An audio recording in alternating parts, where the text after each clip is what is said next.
Hello, and welcome to Choose Your Crown Part 12, The Priesthood Against Principalities.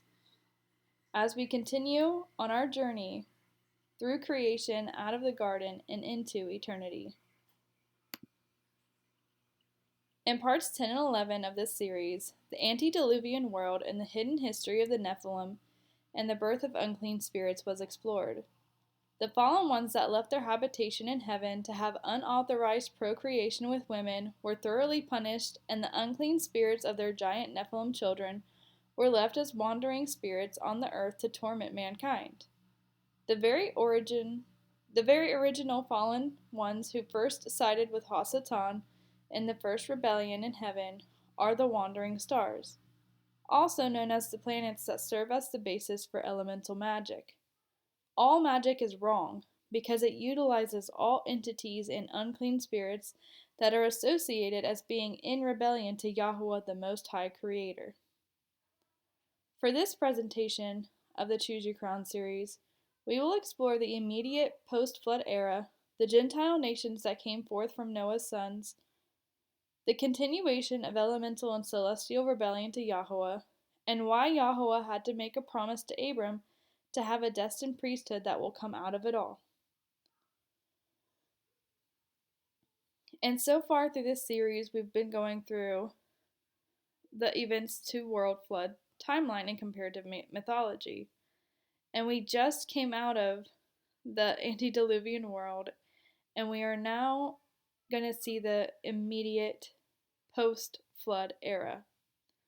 So far we've gone through the rebellion in heaven, the primeval chaos of the deep before creation, formation of the earth and mankind, the ancient serpent of deception and time, the earth getting filled with giants and violence, and the flood and preservative ark to cleanse the earth. Now we get to see what has happened ever since the flood. And it's important to begin with the two pre-flood Enochs. So before the flood, these were the generations prior, but they affect the generations that came after. So in the past video, we looked at the two trees that mirror each other. One is the dark side tree from Cain's lineage, and one is what might be considered the light side tree or the righteous sided tree with Seth's lineage. And that does not mean that everybody that comes from Seth is righteous. And that does not mean that everybody that has come from Cain is wicked. It was just so much more apparent in the pre-flood world who was of the wicked line and who was of the righteous line.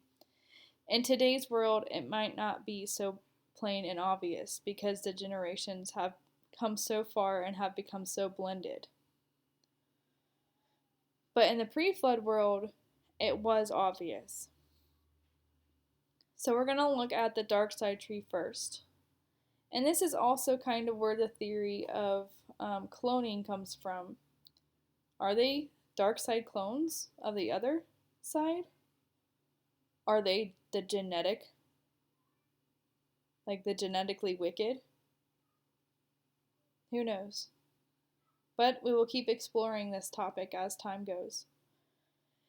Cain's first son was the wicked Enoch, who prevails throughout all forms of mysticism as the universal agent. Cain's Enoch was named for the very first city on the earth. Cities are often referred to as harlots and are dead spiritual centers. Cain's Enoch may have been the first human intermediary for the dark angels to teach their fallen knowledge to mankind. The dark sciences, the use of idols, unauthorized intercourses, and breeding, magic, alchemy, etc. Well, we also know that a lot of this didn't happen until the days of Jared. So we can't exactly blame Cain's Enoch for all of it, but we can wonder if this Enoch versus Enoch theory still stands. The knowledge of Cain's Enoch was more than likely maintained through the first written language of cuneiform. And that's in Jubilees 8. We will read that very soon. Cain's Enoch might have also started the lineage for the 7 liberal arts that placed scholasticism and science above a thriving economy. So just so you know, scholasticism, and we're going to get more into it in the next slide, and human science or human philosophy, when they start putting those as like the top priority for people, that is the moment when economy starts not thriving. So it's very interesting, the correlation. Dark side Enoch is Hermes, Thoth, Idris, Mercury, Pan, etc.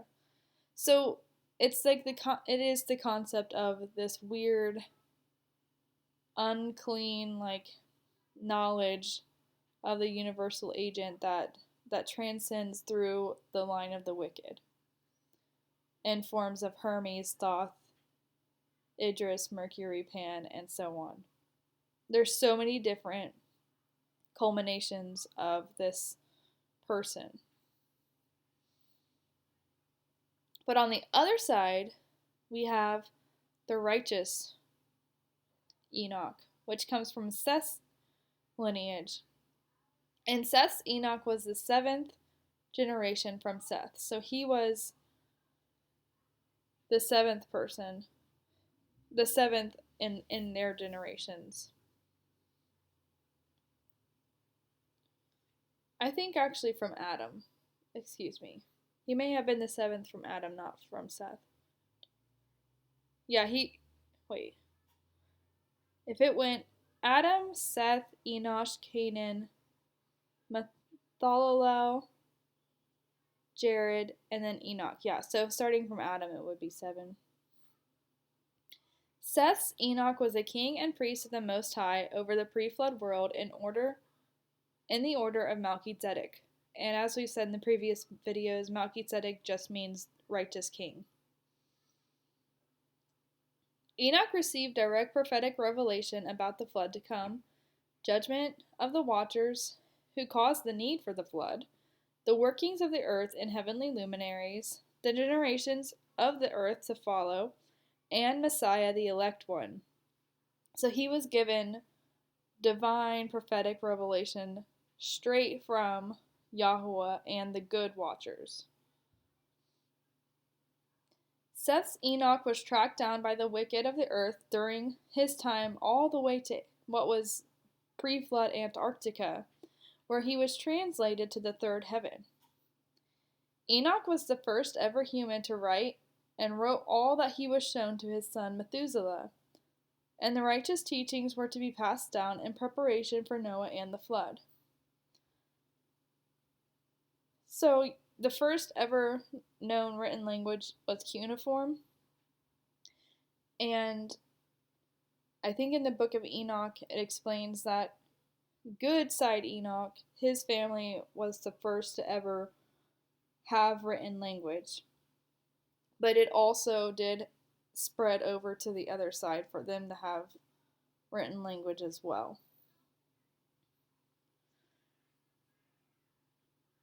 Righteous Enoch does not need to be codenamed and hidden.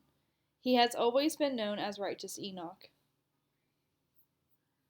Because when you have only good things to share, you don't need to hide it in different forms. It can just be.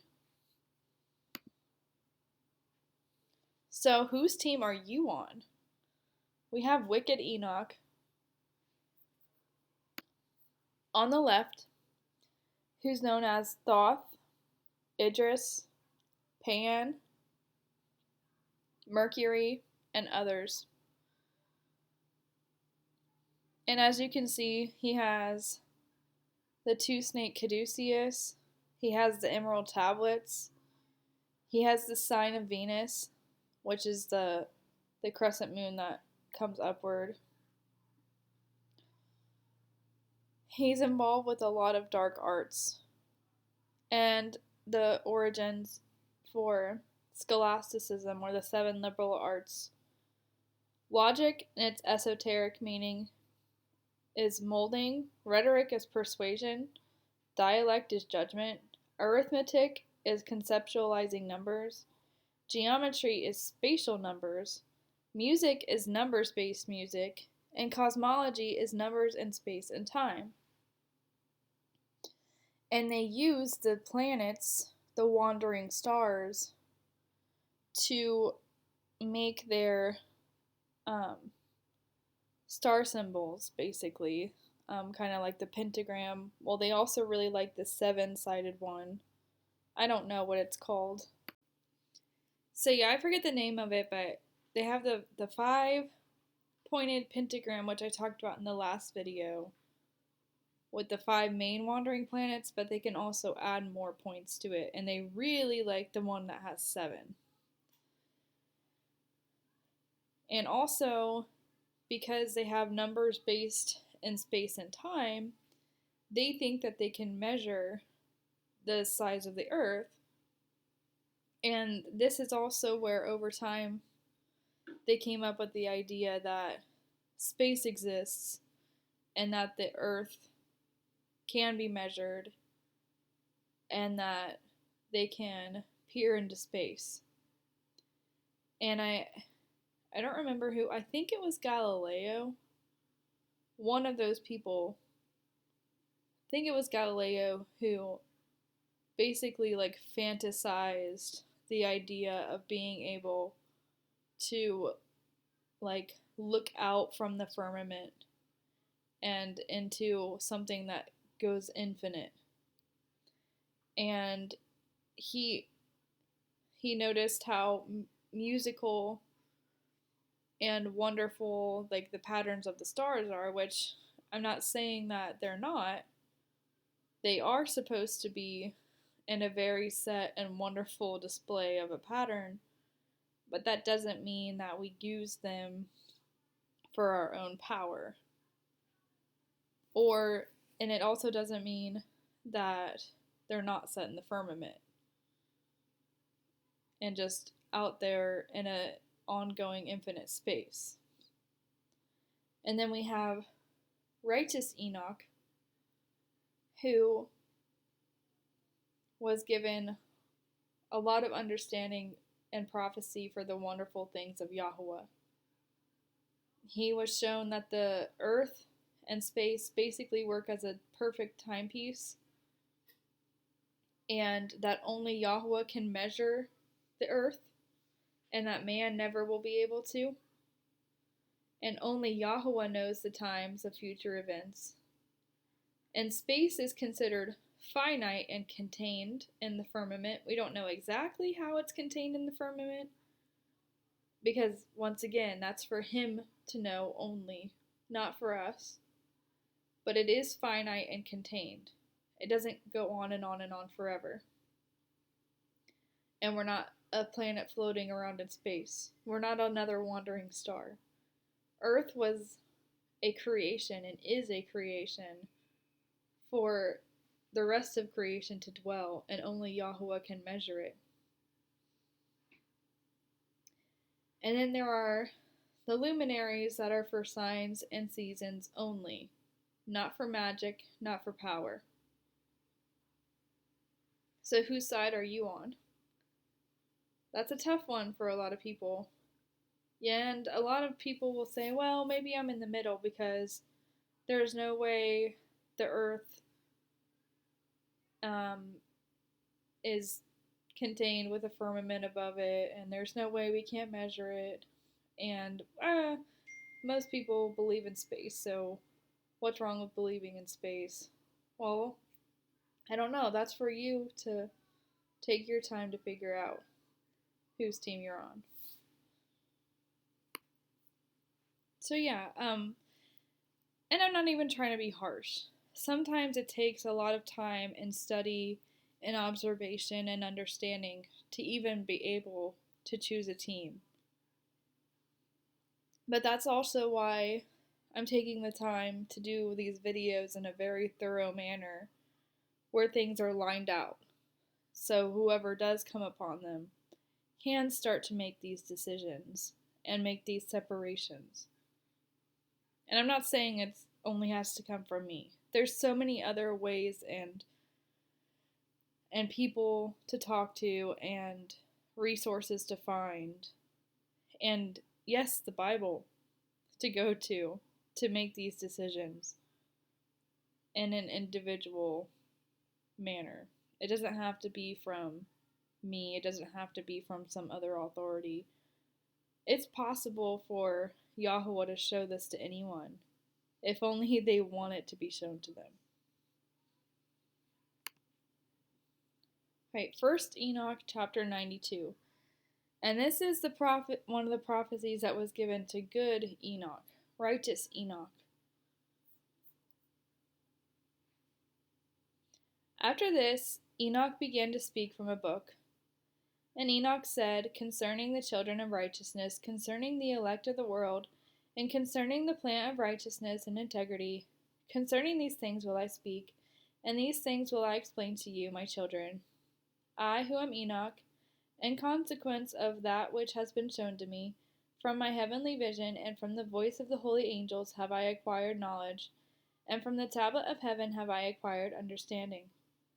Enoch then began to speak from a book, and said, I have been born the 7th in the 1st week, while judgment and righteousness wait with patience. But after me in the 2nd week, great wickedness shall arise, and fraud shall spring forth. In that week, the end of the first shall take place, in which mankind shall be safe. But when the first is completed, iniquity shall grow up, and he shall execute the decree upon sinners. Afterwards, in the 3rd week, during its completion, a man of the plant of righteous judgment shall be selected, and after him the plant of righteousness shall come forever. Subsequently, in the 4th week, during its completion, the visions of the holy and the righteous shall be seen, the order of generation after generation shall take place, and a habitation shall be made for them. Then, in the 5th week, during its completion, the house of glory and of dominion shall be erected forever. After that, in the 6th week, all those who are in it shall be darkened. The hearts of all of them shall be forgetful to wisdom, and in it shall a man ascend. And during its completion, he shall burn the house of dominion with fire, and the race of the elect root shall be dispersed. Afterwards, in the 7th week, a perverse generation shall arise. Abundant shall be its deeds, and its deeds perverse. During its completion, the righteous shall be selected from the everlasting plant of righteousness, and to them shall be given the sevenfold doctrine of his whole creation. Afterwards, there shall be another week, the 8th of righteousness, to which shall be given a sword to execute judgment and justice upon all oppressors. Sinners shall be delivered up into the hands of the righteous, who during its completion shall acquire habitations by their righteousness, and the house of the great king shall be established for celebrations forever. After this, in the 9th week, shall the judgment of righteousness be revealed to the whole world. Every work of the ungodly shall disappear from the whole earth. The world shall be marked for destruction, and all men shall be on the lookout for the path of integrity. And after this, on the 7th day of the 10th week, there shall be an everlasting judgment, which shall be executed upon the watchers, and a spacious, eternal heaven shall spring forth in the midst of the angels. The former heavens shall depart and pass away, a new heaven shall appear, and the celestial powers shine with sevenfold splendor forever. Afterwards, likewise, there shall be many weeks, which shall externally exist in goodness and in righteousness. Neither shall sin be named there forever and ever. Who is there of the children of men capable of hearing the voice of the Holy One without emotion? Who is there capable of thinking his thoughts? Who capable of contemplating all the workmanship of heaven? Who of comprehending the deeds of heaven? He may behold its animation, but not its spirit. He may be capable of conversing respecting it, but not of ascending to it. He may see all the boundaries of these things, and meditate upon them, but he can make nothing like them. Who of all men is able to understand the breadth and length of the earth? By whom have been seen the dimensions of all these things? Is it every man who is capable of comprehending the extent of heaven, what its elevation is, and by what it is supported? How many are the number of the stars, and where are all the luminaries remaining at rest? Okay, so that was a lot, and I have worked really, really, really hard to break down that prophecy. I've been thinking really hard about that prophecy for a long time, especially in terms of like the Feast of Tabernacles and the millennium, and if I was wrong or not about premillennialism, or if it's I don't know, there's a lot. There's so much to that prophecy.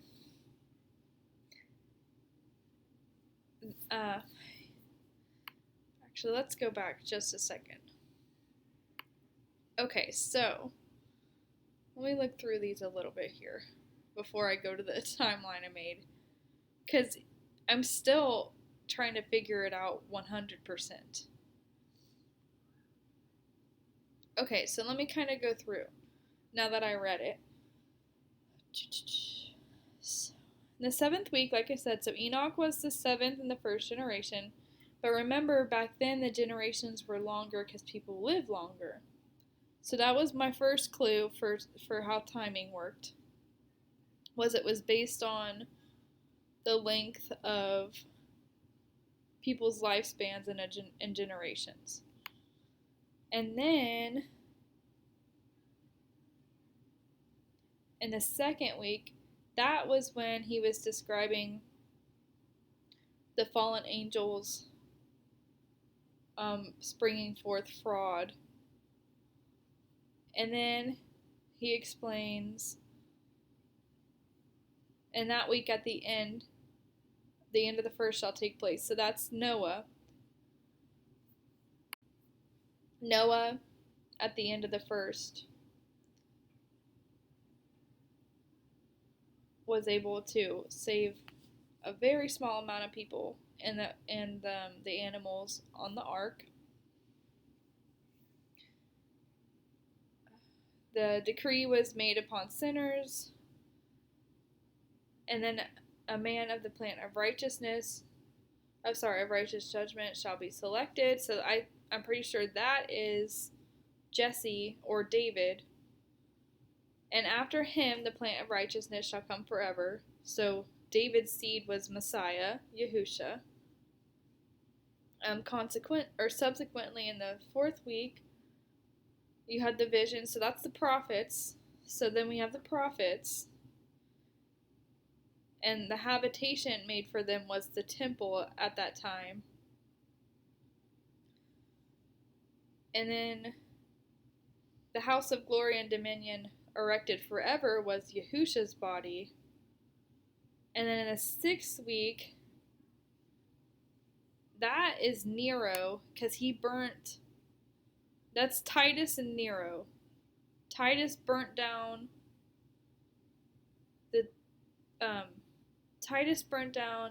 Herod's temple, and also Nero used a lot of fire to persecute the believers at that time. In the 7th week, I think it's talking about the Catholic Church coming up and being perverse and being basically like a false version. They also have a false version of the true priesthood. And then afterwards, there was another week,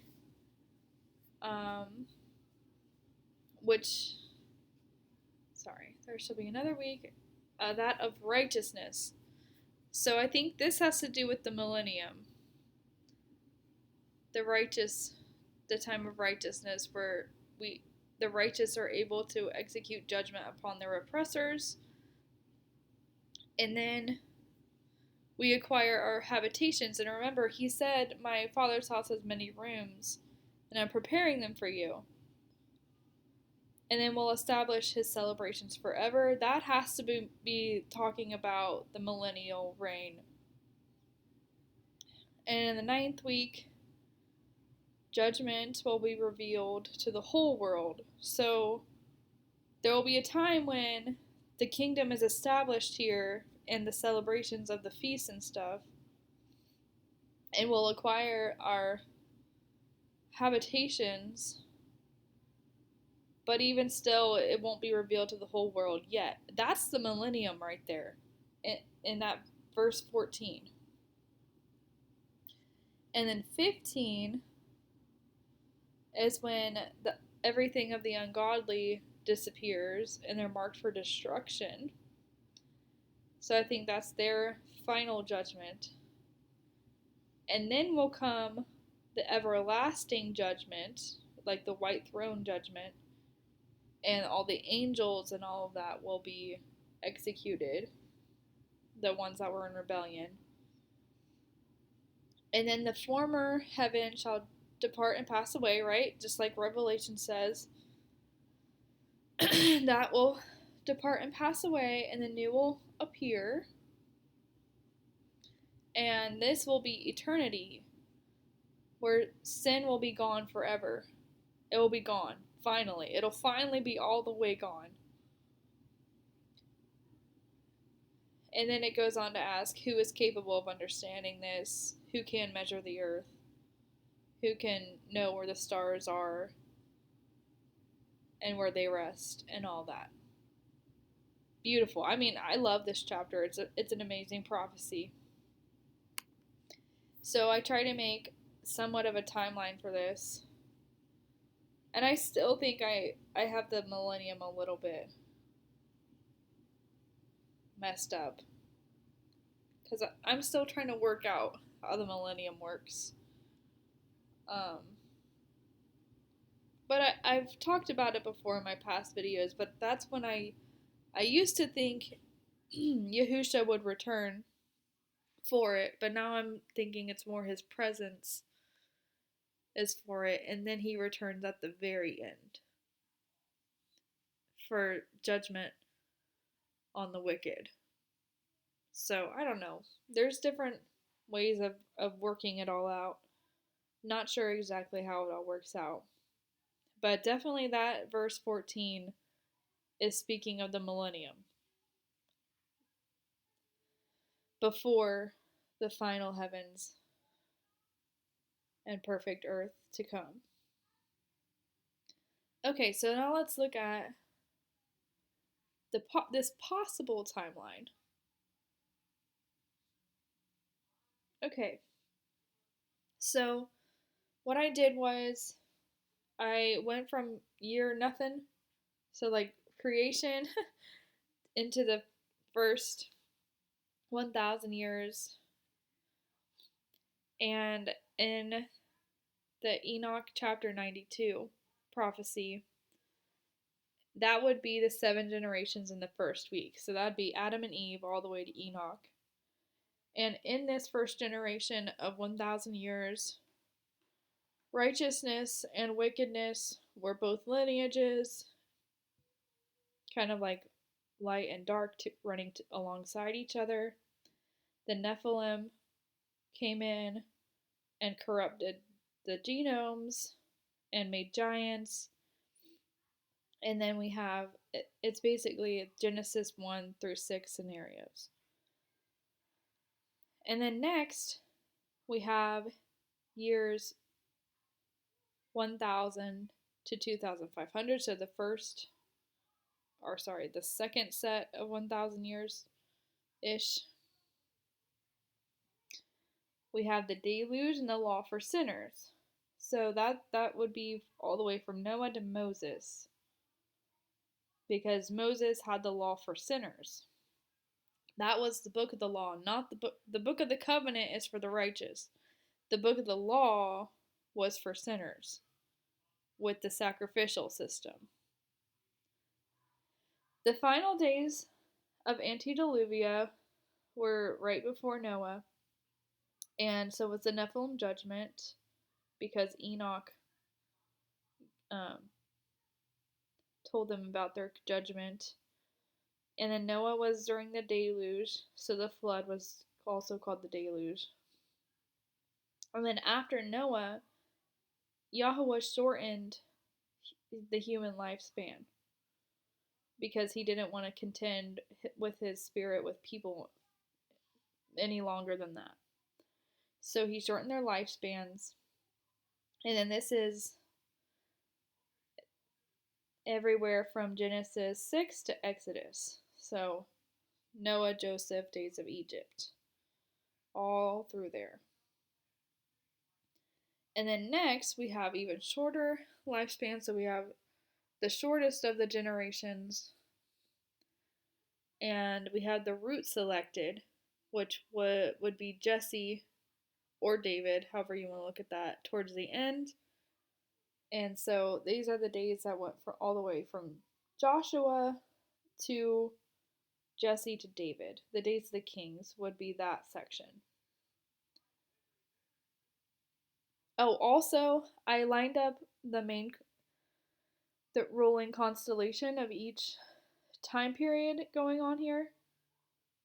So when it was on Gemini, that's when it was the clear lineages of wicked and righteous lineages, because Gemini is the twin. So that's where you get the cloning concept of a good and a bad clone. And then Taurus represents when there was bull worship and Semiramis and everything to do with Babel and Babylon. It was all bull worship, which is also what the issue was with the golden calf in the time of Moses, and why there had to be a law for sinners. And then it moves on to Aries, and I think Aries is it's a ram. Aries is a ram. And it's because it was pointing toward the true seed to come, the true sacrificial ram or lamb to come during the days of the prophets. And yeah, so David, Solomon's temple, and then the true everlasting temple is Yahusha, right? It's him, and his body is the true everlasting temple spoken of in that prophecy. And prior to that, Judah came out of captivity from and then they built Herod's temple, and then there was Greece, Rome, and then Yahusha was born during the time of Rome. But then the next part of the prophecy, which would be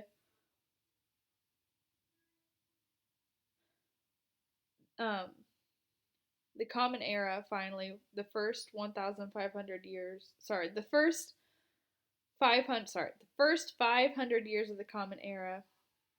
We have Yahusha's ministry of the gospel, Herod's temple being destroyed by Titus, and then we have Imperial Rome, which came up around 300 Common Era, and it starts to blind all. Well, we already were in Imperial Rome, but they made the Catholic Church at around 300 Common Era, which is 300 years from Yahusha. But they want to make it sound like they had a whole lineage going through that first 300 years. But I beg to differ. And then we have the next 500 years of the Common Era, so 500 to 1000 Common Era. This is when we have the house dispersed, so which would have been the true Yehuda dispersed in the land by the Islamic Caliphate. This is also possibly, and that in Daniel it says that the beast will change times and laws. That's when the Catholic Church started changing times and laws. They had their 7 ecumenical councils. They made the Gregorian calendar. They changed Sabbath from Saturday to Sunday. They changed Passover to Easter. They were doing a lot of changing of times and laws. And yeah, so that was crazy. And this would also be when the people were blinded by Rome and forsook wisdom, was through all of that. And then we have the next set of 500 years, possibly, of 1000 the Common Era to 2000 the Common Era. And that's kind of confusing because I said 500 years, but why is that a 1000-year period? Because it's possible the Gregorian calendar added a, a false 1000 years to our timeline. And some of the events that happened between 582 and it's kind of confusing. 582 and 1582, a lot of those events could have been were actually meshed in closer together in time, but they make it seem like it was spread out further because of the Gregorian calendar. And that's a rabbit hole on its own. But I included it in this because of the changing of times and laws, and I think it's an important puzzle piece to that. And how Rome really did blind everybody. But anyways, which led to the apostate generation, but then at the end of that, the righteous get the sevenfold instruction. So we're looking forward to that, right? And during this time, we have Britain and the US, revolutionism, reformations. We have the 1800s through the 1900 resets. If you are into understanding alternative history, you know that there were mud floods and weird resets going on during the 1800s and 1900s. And then we have World War I and II. And then that brings us to today. We're somewhere between World War II and the future. So we don't know. Could this be the millennium coming? The sevenfold instruction to the righteous? And the righteous judgment on the oppressors? Is that what's coming soon?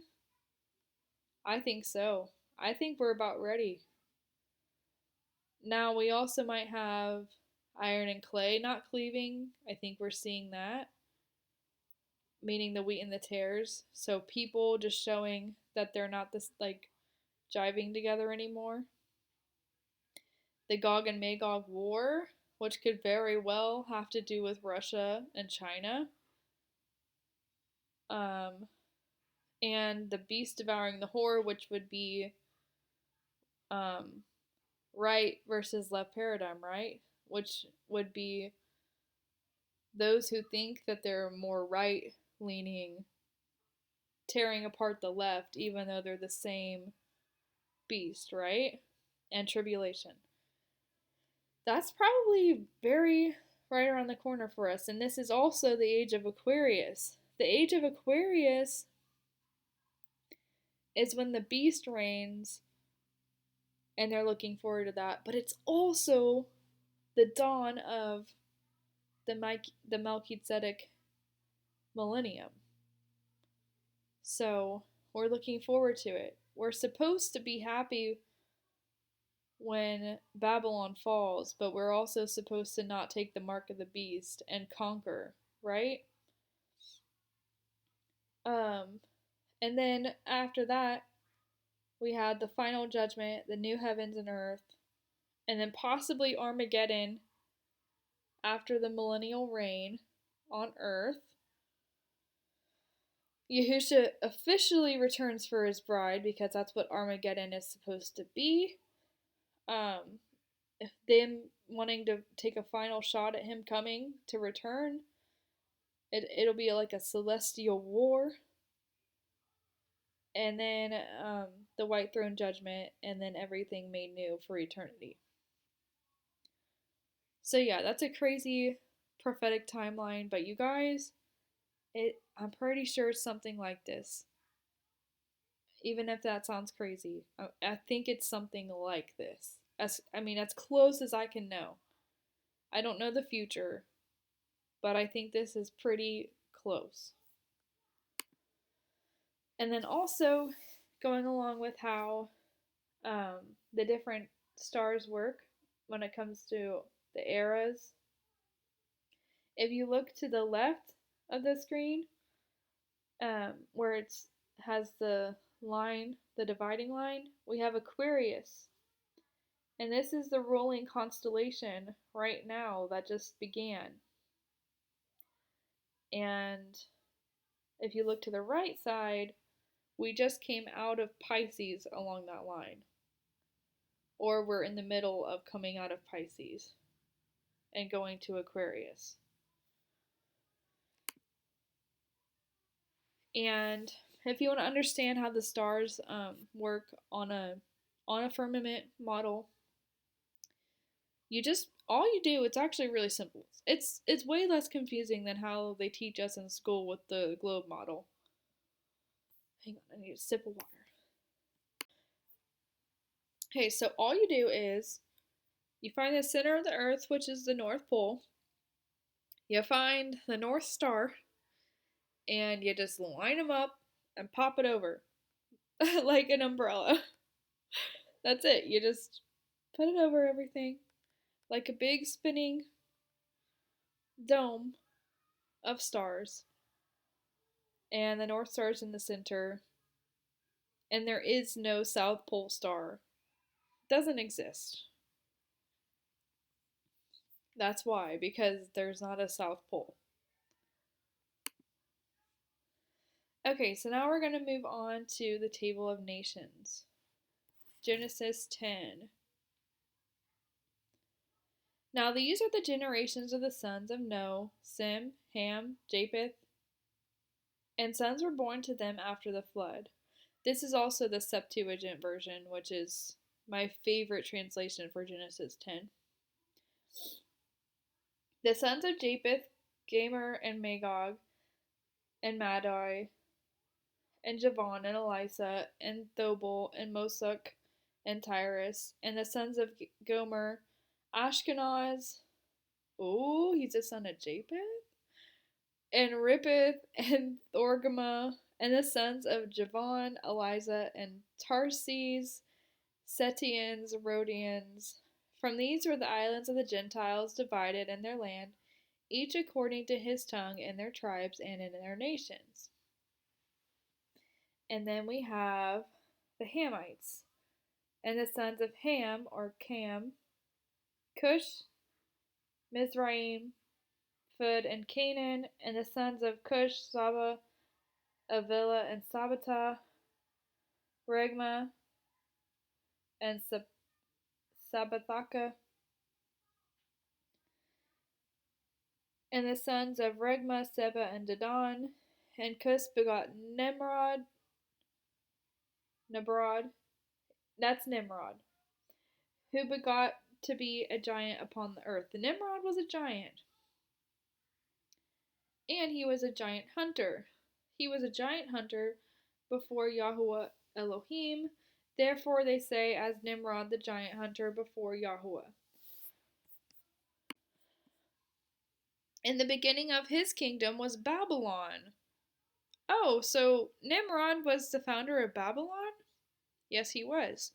And Orech and Arkad and Shalon in the land of Shinar, or Sinar. Out of the land came Asur and built Nineveh and the city Rebuth and Shalach.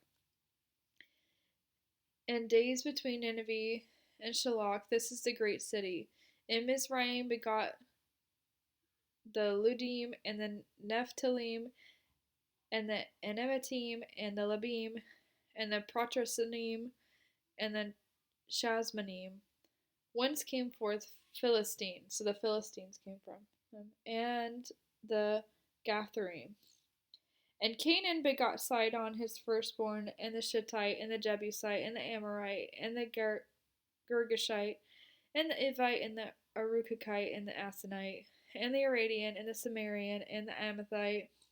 And after this, the tribes of the Canaanites were dispersed, and the boundaries of the Canaanites were from Sidon till one comes to Gerar and Gaza, till one comes to Sodom and Gomorrah, Adama, Seboim, as far as Dasa. There were the sons of Cam and their tribes according to their tongues and their countries and in their nations. Okay, and then here are the Semites, or the actual Shem. Remember, Ashkenaz was Japheth, not Shem. Here's Shem. And to Shem himself also were born the father of all sons of Heber, the brother of Japheth the elder, sons of Sem, Elam and Asher, and Arphaxad and Lud and Aram and Canaan, and sons of Aram, Uz and Ul, and Gader and Mosuk, and Arphaxad begot Canaan, and Canaan begot Salah, and Salah begot Heber, and to Heber were born two sons, the name of the one Phalag, because in his days the earth was divided, or Peleg, and the name of his brother Jecton, and Jecton begot Elmadad, and Seleth, and Sarmoth, and Jeroch, and Ordaha, and Abel, and Dekla, Abel, and Ebamel, and Saba, and Ufar, and Uvala, and Jabab. All these were the sons of Jecton, and their dwellings was from Massah till one comes to Sephirah, a mountain of the east. These were the sons of Shem and their tribes according to their tongues, and in their countries, and in their nations. These are the tribes of the sons of Noah, according to their generations, according to their nations. Of them were the islands of the Gentiles scattered over the earth after the flood. And the reason why I like this translation, even though some of the names are a little bit different in pronunciation, it's because it clearly says all of these people are the Gentiles. So nobody can have you fooled if you know that every single nation on the earth make up the Gentiles, right? It's explaining that everybody is the Gentiles. Gentiles just means the nations of the earth. That's it. Each nation of the earth has a ruling prince or archangel. For example, so this is like another thing. Nations have princes over them, like celestial princes over them. And the ruling prince of Persia, he is not a person, he is an angel. Just like how Magog, he is a person, but he also, there's a ruling principality that is Magog. And Michael is the archangel for the spiritual nation of Israel. Michael is not Yahusha. He's just the archangel for the nation, the spiritual nation of Israel. Yahusha, or Jesus, is not a ruling principality, right? He's not an angel, he's not an archangel, and he's not a ruling principality. That's what Michael's job is. What Yahusha is, he is the Redeemer. He is Yahuwah, the Creator Elohim, and he's the part of Yahuwah who is the Redeemer of all the nations of the Gentiles. What? Yeah, isn't that the gospel? It is. He is the redeemer of all the nations of the earth into the one spiritual nation or commonwealth of Israel, right? Just like it says in Ephesians. The sons of Noah, who are all the Gentiles, were dispersed across the earth to their respective areas, and Yahusha is the Redeemer for all of them if they accept him. It's really quite simple. Okay, now let's read more about how the sons of Noah were divided. Okay, so Jubilees 8 through 9. The earth divided into 3 parts for Shem and Ham and Japheth. In the 29th Jubilee in the first week, in the beginning thereof, Arpachshad, Arpachshad took to himself a wife, and her name was Rasuijah, the daughter of Susan, the daughter of Elam. And she bare him in the 3rd year in this week, and he called his name Canaan. And the son grew, and his father taught him writing. And he went to seek for himself a place where he might seize for himself a city. And he found a writing which former generations, so pre-flood world generations, had carved on the rock. So that would have been cuneiform. And he read what was thereon, and he transcribed it and sinned owing to it. For it contained the teaching of the watchers, the rebellious ones, in accordance with which they used to observe the omens of the sun, and the moon, and the stars, and all the signs of heaven. And he wrote it down and said nothing regarding it. For he was afraid to speak to Noah about it, lest he should be angry with him on account of it. So he hid it from his family, including Noah. And in the 30th Jubilee, in the 2nd week, in the 1st year thereof, he took to himself a wife, and her name was Milcah, the daughter of Madai, the son of Japheth. And in the 4th year he begot a son, and called his name Shelah, for he said, Truly I have been sent. And in the 4th year he was born, and Shelah grew up and took to himself a wife, and her name was Ma'uk, the daughter of Chesed, his father's brother. In the 31st Jubilee, in the 5th week, in the 1st year thereof. And she bare him a son in the 5th year thereof, and he called his name Eber. And he took unto himself a wife, and her name was Azarad, the daughter of Nimrod. So Eber took Nimrod's daughter. Interesting. In the 32nd Jubilee, in the 7th week, in the 3rd year thereof. And in the 6th year thereof she bare him a son, and called his name Peleg. For in the days when he was born, the children of Noah began to divide the earth amongst themselves. For this reason he called his name Peleg. Or maybe that's not the same Nimrod, but it's spelled the same as how the Septuagint spells it. Anyway, we'll keep going. And they divided it secretly amongst themselves, and told it to Noah. And it came to pass in the beginning of the 33rd Jubilee that they divided the earth into 3 parts for Shem and Ham and Japheth, according to the inheritance of each, in the 1st year in the 1st week. And when one of us who had been sent was with them, and he called his sons, and they drew nigh to him, they and their children, and he divided the earth into the lots, which his 3 sons were to take into possession.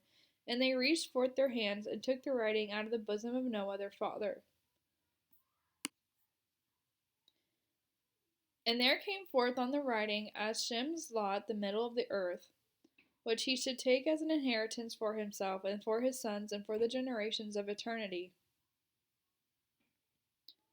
From the middle of the mountain range of Rapha, from the mouth of the water from the river of Tina, And his portion goes towards the west through the midst of the river, and it extends till it reaches the water of the abysses, out of which this river goes forth and pours its waters into the sea of Ma'at, and this river flows into the great sea. And all that is towards the north is Japheth, and all that is towards the south belongs to Shem. And it extends till it reaches Carasso. This is the bosom of the tongue which looks toward the south. And I actually found a map of Carasso. I think I forgot to put it in here. I'm pretty sure it's Turkey. Carasso is a place in Turkey. So that's interesting. And his portion extends along the great sea, and it extends in a straight line till it reaches the west of the tongue which looks toward the south, for the sea is named the tongue of the Egyptian sea. And it turns from here toward the south, toward the mouth of the great sea on the shore of its waters, and it extends to the west to Afra, and it extends till it reaches the waters of the river Gihon, and to the south of the waters of the Gihon to the banks of this river. And it extends towards the east till it reaches the Garden of Eden, to the south thereof. And from the east of the whole land of Eden, and of the whole east, it turns to the east and proceeds till it reaches the east of the mountain named Rapha, and it descends to the bank of the mouth of the river Tina. This portion came forth by lot for Shem and his sons, that they should possess it forever unto his generations forevermore. And Noah rejoiced that this portion came forth for Shem and for his sons, and he remembered all that he had spoken with his mouth in prophecy, for he had said, Blessed be Yahweh Almighty of Shem, and may Yahweh dwell in the dwelling of Shem. And he knew that the Garden of Eden is the Kadesh of Kadeshim, or the Holy of Holies, and the dwelling of Yahweh, and Mount Sinai, the center of the desert, and Mount Zion, the center of the navel of the earth. These three were created as set apart or Kadesh places facing each other. And he blessed the Almighty of gods, who put the word of Yahweh or Yahweh into his mouth, and Yahweh forevermore. And he knew that a blessed portion and a blessing had come to Shem and his sons and the generations forevermore.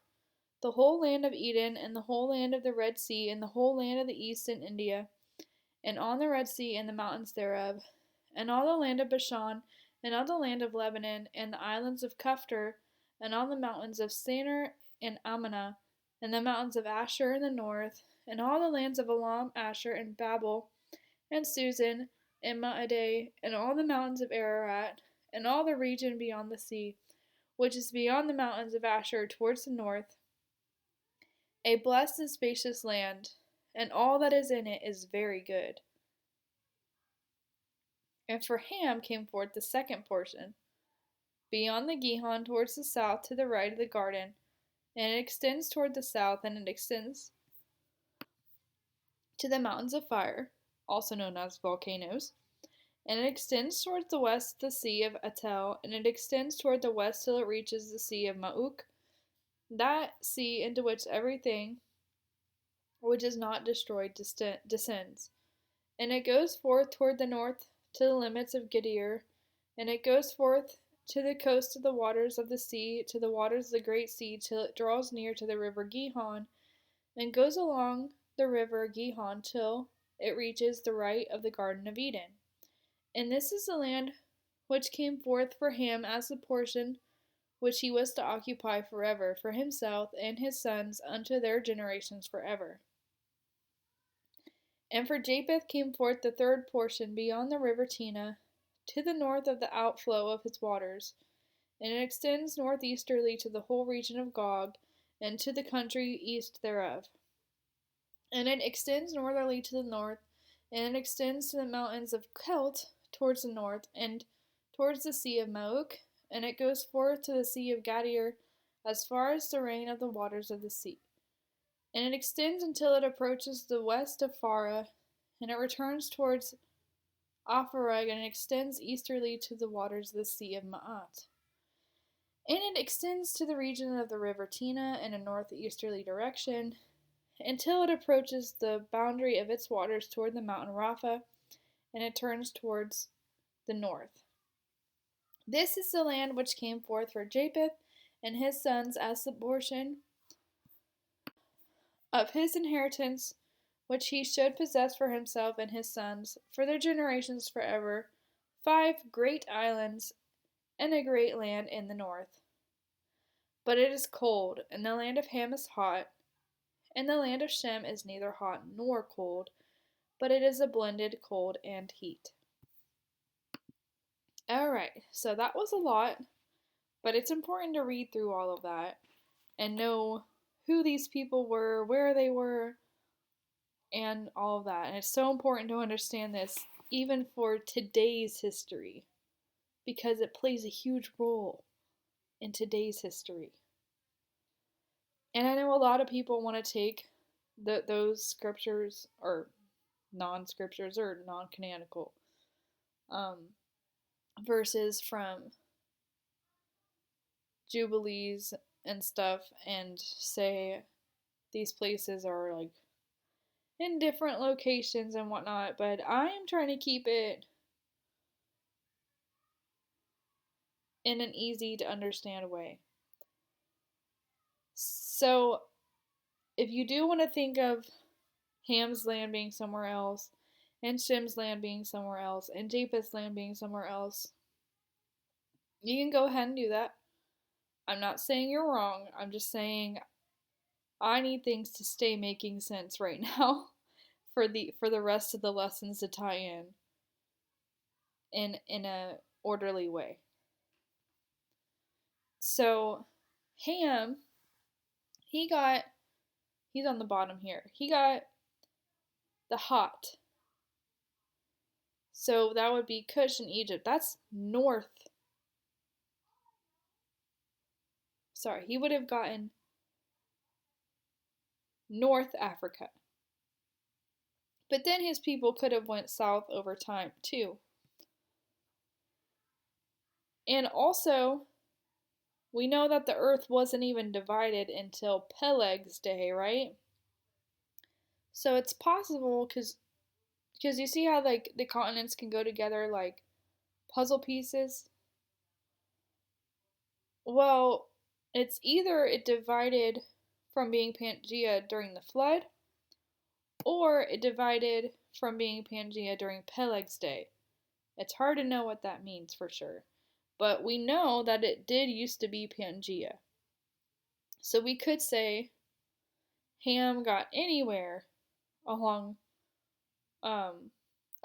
just above the equator and then went downward. We could say Shem or Elam got anywhere with blended hot and cold, which would be more like the tropic of like right above the Tropic of Cancer. And we can say that Japheth, with his lands of Gog and Magog, he would have got anywhere above all of that where it was cold. So if you think of it that way, then you're safe no matter what. But I want to also try to keep it around the Mediterranean just to understand people groups and nations in that area too. But we don't know exactly. I mean, I'm sure people have done a really great job on tracking exactly where who's gone and where, but I'm just trying to keep this simple. So Ham, hot, Shem got blended, Japheth got cold. Okay, and then we have the Table of Nations map, and there's a lot of great ones of this. So we have Ham, where it's hot, so Egypt, Mizraim, Cush, by the Red Sea. He got the Red Sea and the Nile. Shem got basically like from Syria, Jordan down to Saudi Arabia. But it's interesting because in the Jubilees map, it also mentions that he got India as well, and that's not showing here. So That's interesting. And then Japheth got the everywhere kind of above the Mediterranean, and up near the Black Sea and the Caspian Sea, and north of that. And of course, there's some overlap, and not everybody stayed where they were supposed to.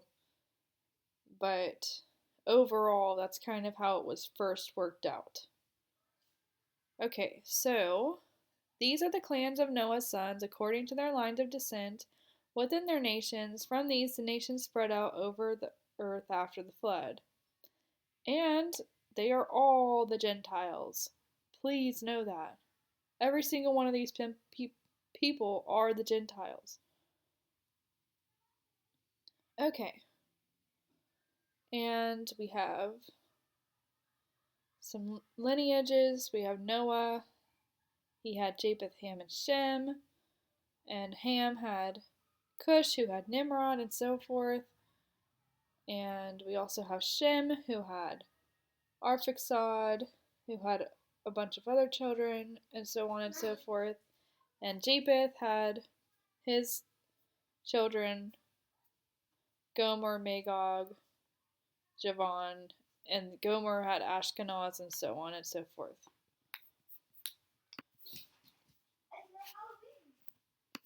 Okay. So I'm calling this next slide the return of Atlantis and Babylon. So track with me here. Is it possible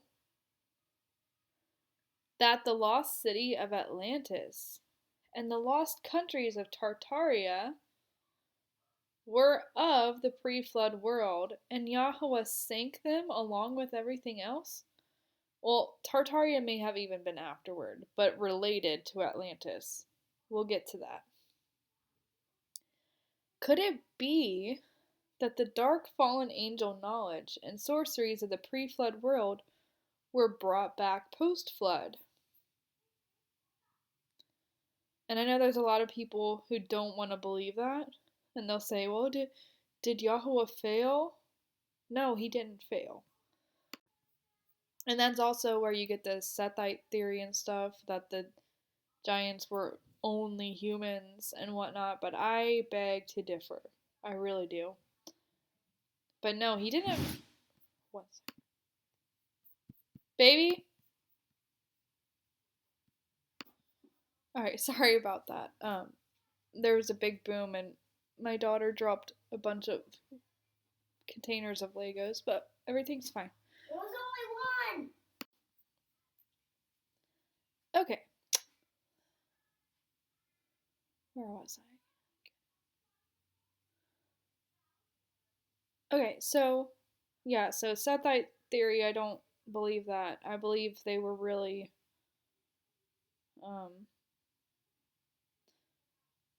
fallen angel knowledge and whatnot.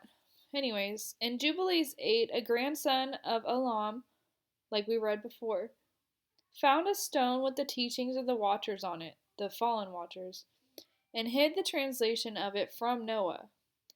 Elam would have been located in modern-day Iran, near Babylon, along the Euphrates River, in the Fertile Crescent.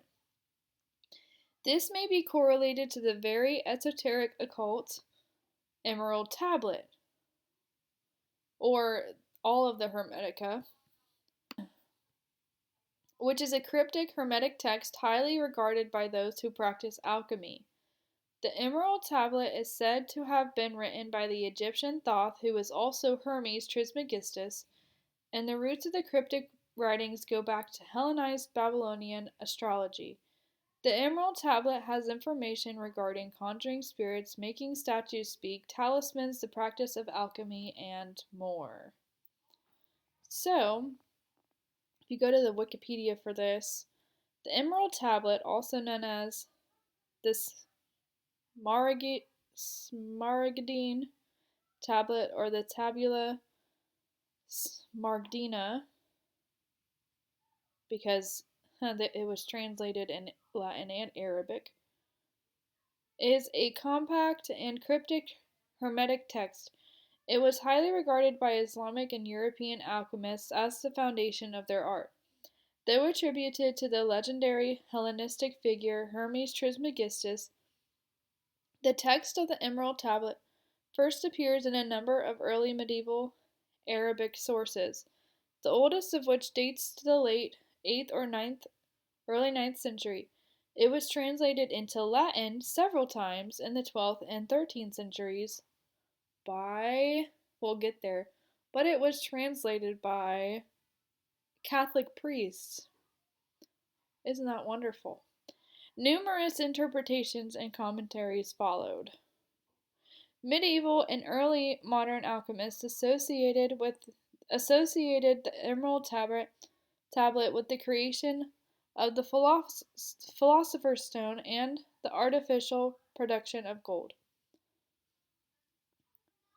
It has also been popular with 19th and 20th century occultists and esoterists, among whom the expression as above, so below, a paraphrase from the tablet, has become an often cited motto. So that's where as above, so below comes from. This mumbo jumbo.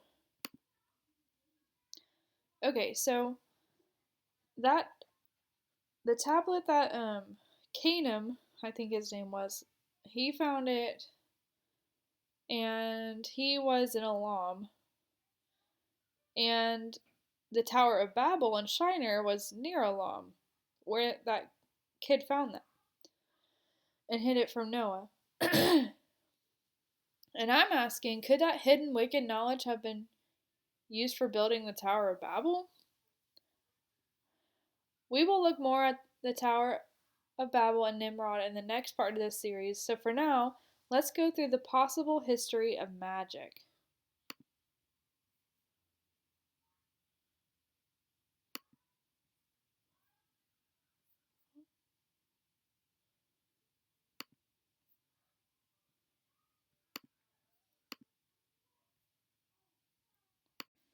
Okay, so this is going to be interesting. And, what better time of year to look at thinking about the millennium and the priesthood that's against this stuff and the history of magic than, of course, the month of October. Like, it is weird how these things line up. So, we have the possible history of magic. The original fallen angels rebelled and changed their courses in the stars to become the wandering planets. Adam and Eve were deceived by the serpent to believe they could be as gods and not encounter death, which is not true, right? They were lied to. The serpent went from being a Nahash, a copper serpent with arms and legs, dragon-like creature, to being a Nahash, copper serpent without legs or arms, regular serpent. So he went from being like a dragon-like Nahash to just being a serpent Nahash, which was a downgrade. Cain was banished to Nod for murdering Abel and eventually settled where he could build the first city. He had his first son, the wicked Enoch. Mankind began to sin and commit idolatry across the pre-flood earth. A subset of seraphim, they were serpentine possibly, angels, called the Watchers. They were selected in the days of Jared, of Seth's line, to be princes and principalities, judges and rulers over distinct nations of the earth, and were supposed to be instructors of the Torah and of righteousness. And that's in Jubilees 4, by the way, which I forgot to include. But that's when these principalities were chosen to be over the nations. And they were called the Watchers. But a group of watchers made a mutual oath to leave their habitations in order to have unauthorized procreation with human females. And that would be the Jubilees 5, Genesis 6, 1 Enoch 6 through 7, and Yashar chapter 4 scenarios where this bad thing happens between the rebelling watchers and human females. The rebelling group of watchers produced giant Nephilim offspring and also taught mankind certain heavenly mysteries, but in an unauthorized manner that led them to sin. Right? So the mysteries they taught them were from heaven, but they taught them in an unauthorized manner. That was the problem. Yahweh's heart was torn over the whole incident. He used righteous Enoch to judge the rebelling watchers, imprison them, and to warn the righteous of the coming of the flood deluge. Righteous Enoch wrote all that he was instructed. He wrote it all down for his son Methuselah. After the flood, Canaan, the grandson of Elam, found a possibly cuneiform tablet with the teachings of the rebelling watchers on it and hid it from his family. What is said to have been knowledge from the character called Egyptian Thoth or Hermes Trismegistus is likely to have been the same knowledge from ancient Babylon. The Emerald Tablets, one of the Hermeticas, describes the fall of Atlantis by deluge and that Thoth linked up with Kim or Ham to teach them magic, alchemy, and sorcery. Kim's name could be the origin for chemistry and alchemy. Hermes, who is also Thoth, is said to be a messenger, mediator, and trickster, so I'm wondering if he's really just a fallen angel, right? In the Emerald Tablets, the information of Atlantis was said to be given to Ham, or Kim, who would have been in North Africa. Ham then had Cush, who then had Nimrod, who was also Amraphel. Nimrod went to the land of Shinar near Elam and used all of this ancient fallen angel knowledge to build the Tower of Babel. After Yahweh destroyed the Tower of Babel, Nimrod, also known as Amraphel, and the men who remained loyal to him became wandering hunters who later, most likely through time, became the Scythians, who may have been the ones over the hidden dark magic kingdom of Tartaria, and also over time became who are known as the Huns, possibly all Nimrod's descendants. So we have a Nimrod to Scythian to Tartary to Huns connection. But I don't have that all in this video, but it is all there.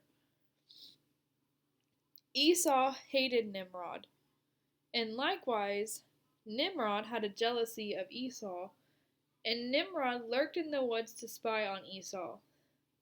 When Esau stumbled upon Nimrod in the woods, he drew his sword and cut off Nimrod's head, and that's in Yashar chapter 27, where Esau kills Nimrod. Okay, so Nimrod is also known as Amraphel.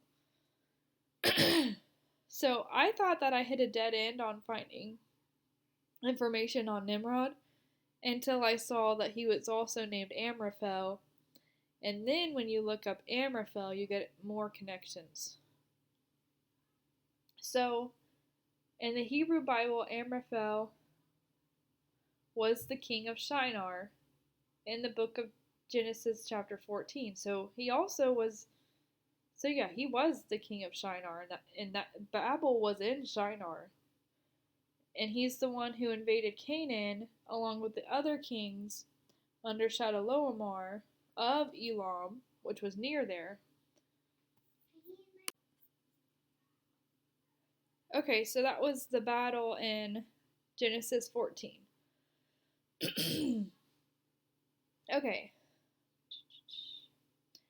Amraphel was usually associated with Hammurabi, who ruled Babylonia, and clearly Amraphel did, because he was the king of Shinar, of that whole area. The name Amraphel is a combination of the two words Amarupi, which is the original pronunciation of the name Hammurabi. So Amarupi, Amraphel, Amarupi, Hammurabi. And then L at the end of the name, which means God. So it just basically means he's a lower G god. Considering this, Amraphel might not be the king Hammurabi himself, but one of Hammurabi's successors. Either way, it's either him or his successor. But I'm thinking it's him. And then there's other traditions regarding Nimrod being Amraphel. And I have the Book of Yasher, and that's where I found that link. So there you go. Okay, let's continue with the possible history of magic. When Yahweh destroyed Babel, a portion of those who were involved were scattered abroad the earth. The legends of Nimrod or Amraphel leached into all parts of the world to become sun god serpent worship, right? So I think that all sun god worship links back to Nimrod. Maybe not all serpent worship, because I think that had more to do with the Watchers, the rebelling Watchers. That would be serpent worship because they were serpentine seraphim angels. But sun god worship specifically, I think, links back to Nimrod. So later, Babylonians have been found to be the first known people to have recorded sequential numbers, planetary movements, and astrology. Every temple in ancient Babylon has been discovered to have been observatories to watch the planets and understand the wills of their little g gods and goddesses. They would have used divination to try and contact the planetary gods and receive their knowledge. Ancient Egypt was also known to have had recorded geometry, geology, and astronomy in their hieroglyphs. Ancient Egypt also had their own zodiac calendar connected to numerology. Much later, the Ionians were a growing cult group within the Grecian Hellenized Mediterranean who were devout for art, philosophy, and democracy. And democracy is not what you think it is. It's actually mob rule over tyranny. That's what true democracy is, and that came from the Ionians. They battled the Persians and fled to Greece. So this is what was the Greco-Persian Wars, recorded by Herodotus, which led to Greece's growing roots for art, philosophy, theater, and democracy, which is mob rule over tyranny. Pythagoras synthesized the cult philosophies into modern Western philosophy in 6th century Greece. Pythagoras is also known for being one of the first to comment on a spherical Earth model based on Venus's orbit. Remember, it all goes back to Venus. Inanna. He was looking at Venus to figure out a spherical Earth model. Pythagoras upheld numbers and sacred mathematics and claimed that everyone was connected to God through mathematics and harmonics. So it was him. It was him who was one of the ones who was talking about harmonics and the stars. Anyways, so this is ancient Egyptian zodiac calendar and Babylonian zodiac calendars. And also, this top right hand corner is an Arabian coin that was at my parents', and I took a picture of it like a little under a year ago in the spring because I thought it was interesting and I wanted to figure it out. And that top symbol, I thought it may have had to do with like the wheel in the sky, but I wasn't sure.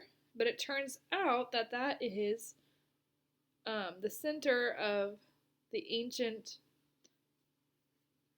calendars, like how they would do their zodiacs, which also became a star of Inanna or Ishtar, the center of their zodiac calendars. Now, sometimes it's an 8-pointed star and sometimes it's a 7-pointed star. They really like it when it's a 7-pointed star, though. For the different wandering planets or celestial bodies that they like to use. And when it's the 7, it's still the original 5: Venus, Mercury, Saturn, and Jupiter and Mars. And then they just toss the sun and moon in there to make it 7. So yeah, that's what that star is. And this one in the middle bottom, it has Inanna's star shown in a really interesting way. I think this is like um, Babylonian Judaism zodiac calendar of some kind. So, yeah, interesting. And then this is on the bottom right, it has the 7-pointed, or, hang on, I think that one's 8. 1, 2, 3, 4, 5, 6, 7. That one's 8-pointed, but they have the scholastic sciences lined up with it. So yeah, sometimes it's 7, sometimes it's 8, but they're still using the wandering planets for it and lining it up with scholasticism. So there you go. And here's more. Here's Inanna's 8-pointed star, who is Venus. She's the goddess of war and sexual love. And then Sin, another symbol for Venus, because this is not a crescent moon. It's the path that Venus makes in the sky. That's why it's shaped like that. Because a crescent moon wouldn't be horizontal. Crescent moons are vertical. So Nana, or Sin, is the moon god of fertility and of cows, because the health of cows was directly linked to the fertility of the land. And I've been talking a lot about these cow goddesses and stuff in my previous videos, but it all goes back to this stuff. And then Shemesh, who's probably also Nimrod, and Hammurabi, and he's the sun god. And he rides a chariot. He was supposedly the god of justice and equality who was given Hammurabi's code. Okay, so continuing on with the possible history of magic. So, after Greece, Greece would have been Hellenistic thinking. So when it was in its decline, that's when you had Gnosticism, Neoplatonism, Hermeticism, Pythagoreanism, and others thinking like that arising in late antiquity. So on the verge of Rome, when Rome was coming around, these were the ways that people were beginning to think, these philosophical ways of thought that came from the Ionians, who then started to change the way that Greek people think. Um, Plato was the one who started Neoplatonism, and he was from Greece. He was Greek, but he studied abroad in Egypt, where he began to develop philosophy based on the ways of the Egyptians and of Thoth. Plato mentions Atlantis, so what do you know? It always goes back to that. Trade routes spread these philosophical and esoteric arts throughout the Mediterranean. During Messiah Yahushua's life and ministry and the days of the early body or kahal of Messiah, about 1 of the Common Era to 100 of the Common Era, which would have been 100 of the Common Era is about when Revelation was written by John. So that's when we can date what the early church, the actual early body of Messiah, was between 1 of the Common Era and 100 of the Common Era. After that, it gets really fuzzy because they were persecuted, they were scattered abroad, and it got really bad for them. Okay. They would have been directly dealing with the same ancient dark arts in their days as were in the most ancient of times. Paul even told congregations to put away their old elemental arts and philosophies of man, science falsely so called. The early body was badly persecuted and remained scattered abroad as the spiritual body of Messiah. The first 7 ecumenical councils of the Roman Catholic Church, which weren't until 325 of the Common Era, so 300 into the 300s, right? That's at least 200 years difference from the book of Revelation. So what happened in those 200 years? We don't know. To 787 of the Common Era, those 7 ecumenical councils of the Roman Catholic Church began Roman Catholicism as we know it today. And then later, the Catholic Saint Thomas Aquinas, he was from 1225 to 1274 of the Common Era. He learned and studied Platonic philosophy. So he studied Plato's writings, he studied Plato's writings when all these Hermetic writings were making their way into Europe. And there's a lot on Thomas Aquinas that is sketchy when it comes to alchemy and the dark philosophical arts. But they want to make him sound like he's some saint. It's crazy. The dark elemental arts and philosophies were shut down and kept only within the Catholic Church. They didn't end it. So they make it sound like they ended it. No, they kept it within themselves for their own power. It then became Catholic hierarchy versus rebel secret knowledge. This is when they started the Inquisitions.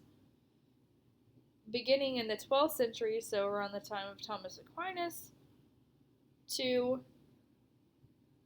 1834.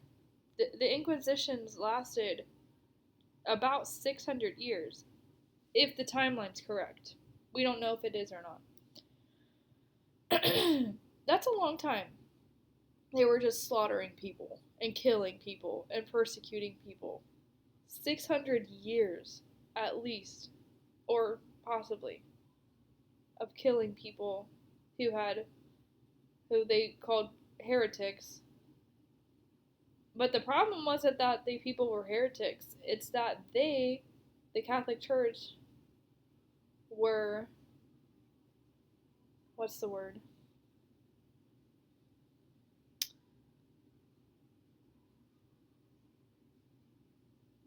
Hypocrites. They're hypocrites. They were killing people for doing the things that they had hidden for themselves. That's a hypocrite. So, this is how the knowledge would have spread from Greece. These these new ideas would have spread through the trade routes and gone through North Africa and up into Europe and even to Arabia. Okay, so continuing, Kabbalah came about toward the end of the Inquisitions as a modern form of Jewish mysticism stemming from the more refined dark arts and philosophies of Pythagoras. So, Kabbalah came from Pythagoras. They refined it over time. Before that, it was still Babylonian Jewish mysticism, and then they just refined it into Kabbalah after the Inquisitions. And then after the fall of Constantinople in 1453 came the rise of humanism and the Renaissance period, also known as the Enlightenment, the Age of Enlightenment, marking when the knowledge of the mystical arts and sciences returned to the common people. There was a rise in alchemical practices. So the Renaissance, or the Age of Enlightenment, was the rise of alchemy. Okay, and then in 1473, scholar, physician, and Catholic priest Marsilio Ficino began the doctrine of the immortal soul. So before that, everybody, including believers in Messiah Christians, believed that the soul sleeps until judgment, until the new heavens and the new earth in judgment. And that he started the doctrine of the immortal soul, which is immediate heaven or immediate hell forever. That's not true. And he was the first to translate the esoteric Hermetica into Latin, teaching people how to reach enlightenment on their own. This shaped the Age of Enlightenment and the future of the Catholic Church. So, Hermeticism, this is when Hermeticism reached the common people and just gave it even more strength in the Catholic Church. So you can say that the Catholic Church is not truly, they're not truly followers of Messiah, Yahusha, and his priesthood. The Catholic Church is a priesthood based on Hermeticism. They're like the epitome of Hermeticism. Okay, Presca Theologia is the idea that there is a common unifying thread through all religions that God put in place in ancient humans and comes from Hermeticism. Presca Theologia was a reigning concept during the Age of Enlightenment. Okay? Presca Theologia is the idea that, like, all roads lead to God, basically. And that's not true. Oh, there's only one way to the Father, and that's through the Son. Okay, so the Rosicrucians, who are a very occult branch of the already occult Freemasonry, they believe in Presca Theologia, but they're Freemasons. More Hermetic texts and Gnostic texts were found in Nag Hammadi, Egypt in 1945, and they are the Gnostic Gospels. So don't read anything that came from the Nag Hammadi codices, please. Prisca Theologia and ecumenicalism may be used to shape another time of Antichrist enlightenment of the people. So, like, the idea that everybody is connected to God and, yeah, ecumenicalism and the coming new world, one world order. I think Prisca Theologia and Hermeticism might have everything to do with that. Okay, so Abram was the first of the Hebrews. Abram lived in Ur, below Shinar in the Fertile Crescent, so he would have been in that area with, and he knew Nimrod. He battled him.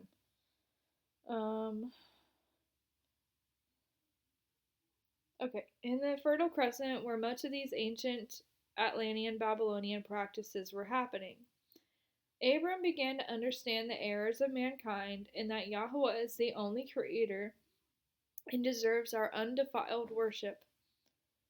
Abram rose up one night and burned his father Terah's idols, and that's in Jubilees 12. Soon afterward, he was called by Yahweh to go to the land of Canaan. Abram was promised that his seed, which is singular for Messiah, would obtain the land, be a nation of priests, and that the whole of the earth would be blessed through that seed. Abram became Abraham because he is the father of the called out ones, or the Hebrews, the ones who cross from one soil, like the Fertile Crescent, to another, like the Promised Land. We have studied through previous lessons that this is the Melchizedek oath, that Messiah Yahusha is the singular seed of Abraham that secured those promises forever. That covenant based upon better promises was made when Yahusha shed his blood for us to be that covenant. He wrote his covenant instructions on our hearts, and we will dwell with him forever in eternity. His set apart spirit is the assurance of that promise, that we will be with him eternally. In the meantime, we already are his spiritual nation of priests and priestesses, and we can bless all others by sharing the gospel of the kingdom. That Messiah is reigning with us now, and that he will return to set up eternity. We are his Hebrew people, his set apart ones, the ones opposed to the ruling principalities of darkness in this world that continually perpetuate sin and death, but not forever. Okay, so, and this is a great time to look at the feast, because, yeah, we looked at the history of magic. And sure, there will be an Antichrist. But who cares? Because those things will be a vapor in the wind when it's all said and done. Because we had Passover. Messiah made his covenant with us. We had unleavened bread. He was the sinless, unleavened bread. He had no sin in him. He was the first fruits of the resurrection of the dead. He poured out his spirit on Shavuot so he could write his covenant on our hearts. He's gonna come at the final trumpet and get us his bride and transfigure our bodies. He atoned for our sins already, so that when it's the white throne judgment, we will be secure because he's our high priest, and we will make it to be able to dwell with him forever in the new heavens and the new earth for the final rendition of the Feast of Tabernacles. And that's the significance of the menorah. Okay, so there's that. But also, very quickly, there's another, these are my last slides, is for King Nebuchadnezzar, because it ties into this lesson, like, on all these histories and prophecies. But Nebuchadnezzar's statue is just another, like, way of seeing it and visualizing it. How time has happened, and even how crazy Daniel's prophecy was and how it came true and is still in the middle of coming true. Okay, so on Nebuchadnezzar's statue, he has a crown. So I see that as like the crown root, like of the pre-flood world, whether that's Tartaria or Atlantis, it doesn't matter, which was then followed by Egypt and then Assyria and ancient Babylon. And then later we have where Daniel was able to tell Nebuchadnezzar about this, because this was Nebuchadnezzar's dream, and Daniel told him this was him. So this was during the Babylonian Empire, which was from 1894 before Common Era to 539 before Common Era. And this was during the Babylonian captivity of Judah. And it was represented by the head of, oh goodness, I want to say gold. I don't want to say what the body parts are because I didn't have that written down. I don't want to get it wrong. But the lion with eagle wings was to represent Marduk or Mars worship, or Nimrod worship, basically. And the eagle wings were like for Ishtar, because she was represented as an owl or an eagle a lot of the time. And Venus, and they were personified Nebuchadnezzar. So it's almost like Nebuchadnezzar was another version of Nimrod. And this was during ancient Euphrates River of Aran and Elam. These were the Scythians, Medes, and Persians here. And they had goddess Ishtar worship, Marduk or Nimrod worship, and the Babylonian Hammurabi's code or Nimrod's code, right? And then we had the Medo-Persian Empire in 539 BC to 331 BC, where King Cyrus of Persia ended Judah's captivity to Babylon. So the bear is Cyrus, and the three ribs were Judah, Levi, and Benjamin, who were brought back. And then a king named King Darius reigned. And then there was Herod's temple that was constructed in Judah at that time. And then the ram also represented Persia with higher and lower Persian Empire horns. And then next came the Seleucid Empire, or Hellenized Greece, which lasted from 331 BC to 27 BC. And this was when Alexander the Great from Greece, he conquered Persia and Mesopotamia swiftly. So that's why he is shown as the one-horned goat. And Seleucids and the Parthians were over Iran at that time. This was also the Maccabean era, where Antiochus Epiphanes ruined. Yeah, he desecrated the temple. We'll talk more about that probably in another video. But he desecrated the temple. And then came the Roman Republic at the Battle of Corinth and Julius Caesar, which then came into the Roman Empire after that. But Greece is also represented by the four-headed leopard with wings, because Greece had 4 defined periods and it reigned swiftly and ended swiftly. And then the Roman Empire was from 27 BC to 395. of the Common Era.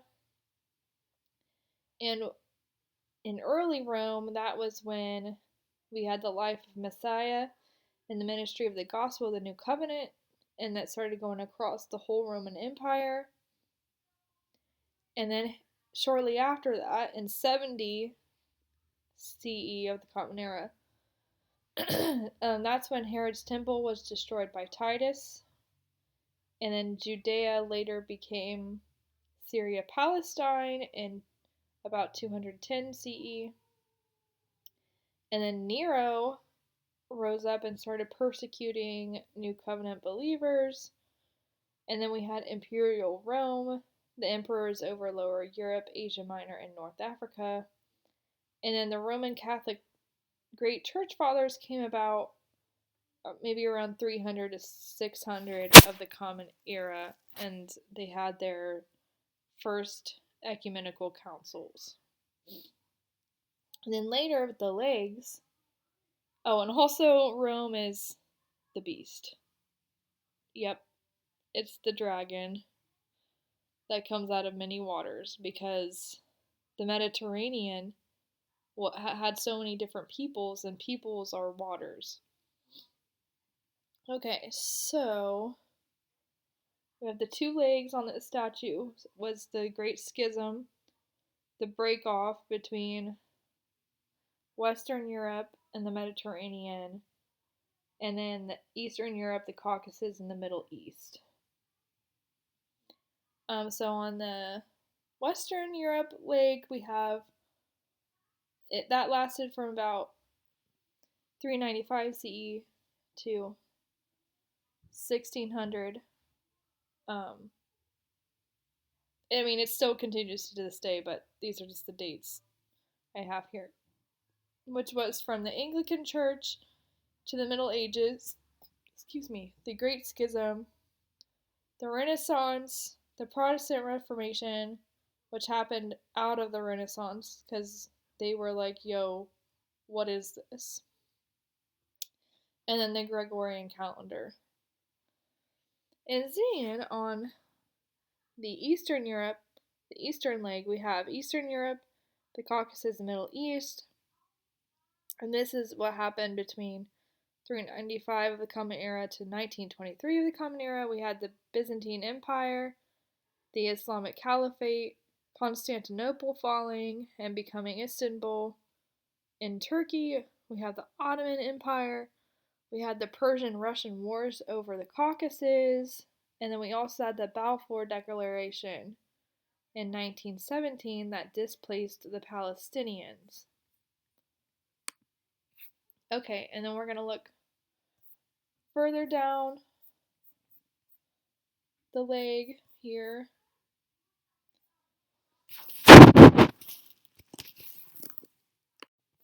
Because I didn't want to say when exactly everything is to come to an end, because this isn't about time dating. This is just about prophetic events. So further down the leg of the split, you have the United Kingdom and the USA coming out of it, which was in the 1600s, and then that brings us all the way to present, which was the revolutions and industrialism, America becoming a country in 1776, and some people say that might be the lamb that speaks like a dragon. I forgot to put that on here, but it's possible. It's possible that America is the false prophet that seems innocent but really speaks like a dragon. And then we have the Victorian era in the United Kingdom, and the World Wars happened. And then we had Queen Elizabeth, and then we have the contemporary information age, which is up until present. And Queen Elizabeth died last year in 2022. So that brings us to present in the United Kingdom and the US. Let's look at the Eastern leg, which is the Turkey, the Caucasus, and the Middle East from 1923 to the present. We have the Republic of Turkey, so this is when Turkey became its own named country in 1923. Then we have established Islamic countries after after the Islamic Caliphate. And then we have the 1948 State of Israel that came about after the World Wars. The World Wars ended in 1945. In 1948, they established their State of Israel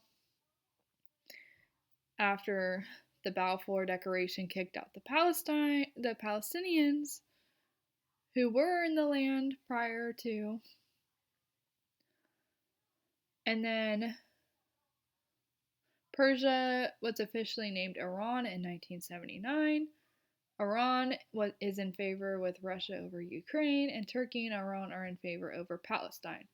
So we have a lot of funky stuff happening that has all been connected up until now, right? So now all we can say is we are currently in the contemporary information age. And we don't know every single thing that's going to come next. We don't know the future. But we know what the prophetic events will be. We know in Revelation that Israel will be gathered as a sealed covenant bride.